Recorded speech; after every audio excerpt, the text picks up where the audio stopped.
हरिओम. लाओत्सेचा ताओबोध. योगदास श्री जयगणेश जोशी यांचे प्रवचन.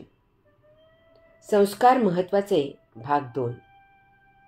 लाओत्से सांगतो की घराण्याचे झालेले संस्कार व्यक्तिमत्व जास्तच घट्ट करतात. नुसत्या व्यक्तिगत संस्काराने प्रत्येकाला पुरे होत नाही. त्याच्यावर घराण्याचा पगडा असतो. तो बाहेर आत्मज्ञान मिळवतो, परंतु घरी गेला की घरचे म्हणतात की हे काय खूळ डोक्यात घेऊन बसला आहेस, डोळे मिटून काय घेतोस, मौन काय बसतोस. अरे जरा बाहेर हिंडावे, फिरावे. ही सृष्टी देवाने उगीचच निर्माण केलेली नाही, ती आपल्या उपभोगासाठीच निर्माण केली आहे. त्यातील प्रत्येक गोष्टीचा जास्तीत जास्त उपभोग घे. न दिसणाऱ्या आत्म्याच्या मागे धावून कोणाचे काही भले होत नाही. त्यापेक्षा जे समोर दिसते आहे त्याच्या कच्छपी लाग, मौज कर. यासाठीच हे चिमुकले केवळ 100 वर्षाचे आहे. कोणी पाहिला पुनर्जन्म आणि मुक्ती? त्यापेक्षा हातचे समोर आहे तेच या जन्मासाठी शाश्वत आहे. ते मिळव आणि यथेच्छ मजा लूट. व्यक्तिपुरता विचार केला तर साधकाने ऐकावे जनाचे आणि करावे मनाचे, याचे पालन करावे. त्याने सर्वाकडे दुर्लक्ष करून अध्यात्माची कास धरावी हेच उत्तम. परंतु जेथे घराण्याचीही साथ मिळते तेव्हा वैयक्तिक व्यक्तिमत्व जास्तच घट्ट होते. श्री ज्ञानेश्वर माऊलींना त्यांच्या मातापित्याच्या आध्यात्मिक संस्कारांची साथ मिळाली. मोठे बंधू निवृत्तीनाथ गुरु म्हणून लाभले. सोपानदेवांसारखे धाकटे बंधू आणि मुक्ताईसारखी लहान बहीण लाभली. सारे घराणे कुटुंब अध्यात्माच्या सरितेत वाहत होते. त्या योगे त्यांचे वैयक्तिक जीवन आध्यात्मिक मार्गाने खुलत गेले. ते अत्युच्च शिखरी पोचले. जगाला दीपवून श्रांत झाले.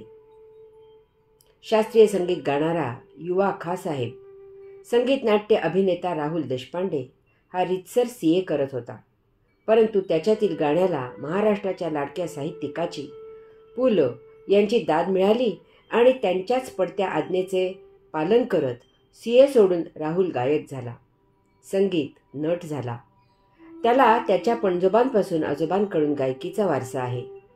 त्याचा त्याला फार फायदा झाला. त्याचे वैयक्तिक व्यक्तिमत्व बहरून आले. महाराष्ट्रात आज कितीतरी वारकरी घराणी आहेत. त्यांच्या घराण्यात वारीला जाणे, वारकरी असणे ही पिढीजात परंपरा आहे. ती पूर्ण जबाबदारीने जपली जाते. त्या योगे भागवत धर्माची महती पुढील पिढीला आपोआप समजते. वारकऱ्यांमुळे काही लाख लोक विठ्ठलाच्या भावभक्तीच्या ओढीने पंढरपूरला एकत्र येतात.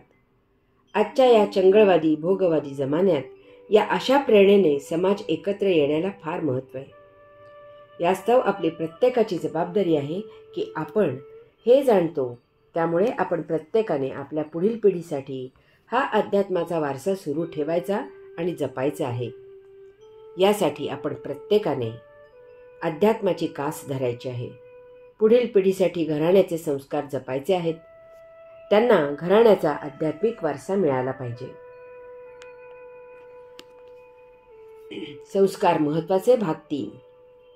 लाओत्से सांगतो की प्रादेशिक झालेले संस्कार व्यक्तिमत्व गुणित करते. वैयक्तिक संस्कार व्यक्तिगत व्यक्तिमत्व सुयोग्य करते आणि त्याला मिळालेला घराण्याचा संस्कार त्याचे व्यक्तिमत्व घट्ट करते. लाओत्से सांगतो की जर याला प्रादेशिक संस्कारांची साथ मिळाली तर व्यक्तिमत्व गुणित होते आणि गणित श्रेणीने वाढते. प्रथम व्यक्तिगत, मग घराण्यात आणि आता जर व्यक्तिमत्वाला राहत्या प्रदेशाची साथ मिळाली तर त्या व्यक्तिमत्वाची कक्षा रुंदावते.